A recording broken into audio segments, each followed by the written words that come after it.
காலத்தில் கபிரியேல் என்னும் வானதூதரை கடவுள் கலிலேயாவில் உள்ள நாசரேத்து என்னும் ஊரிலிருந்த ஒரு கன்னியிடம் அனுப்பினார். அவர் தாவீது குடும்பத்தினராகிய யோசேப்பு என்னும் பெயருடைய ஒருவருக்கு மண ஒப்பந்தமானவர். அவர் பெயர் மரியா. வானதூதர் மரியாவுக்கு தோன்றி, அருள் மிக பெற்றவரே வாழ்க, ஆண்டவர் உம்மோடு இருக்கிறார் என்றார்.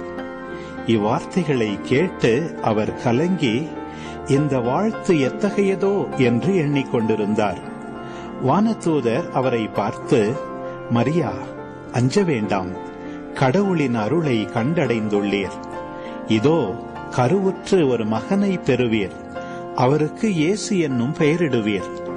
அவர் பெரியவராயிருப்பார், உன்னத கடவுளின் மகன் எனப்படுவார்.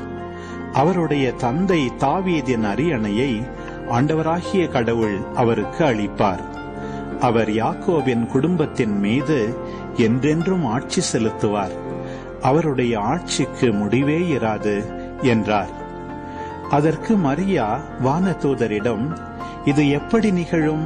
நான் கன்னியாயிற்றே என்றார். வானதூதர் அவரிடம், தூய ஆவி உம்மீது வரும், உன்னத கடவுளின் வல்லமை உம்மேல் நிழலிடும். ஆதலால் உம்மிடம் பிறக்கப் போகும் குழந்தை தூயது. அக்குழந்தை இறைமகன் எனப்படும். உம் உறவினராகிய எலிசபெத்தும் தம் முதிர்ந்த வயதில் ஒரு மகனை கருத்தரித்திருக்கிறார். கருவுற இயலாதவர் என்று சொல்லப்பட்ட அவருக்கு இது 6ஆம் மாதம். ஏனெனில் கடவுளால் இயலாதது ஒன்றுமில்லை என்றார். பின்னர் மரியா, நான் ஆண்டவரின் அடிமை, உம் சொற்படியே எனக்கு நிகழட்டும் என்றார். அப்பொழுது வானதூதர் அவரை விட்டு அகன்றார்.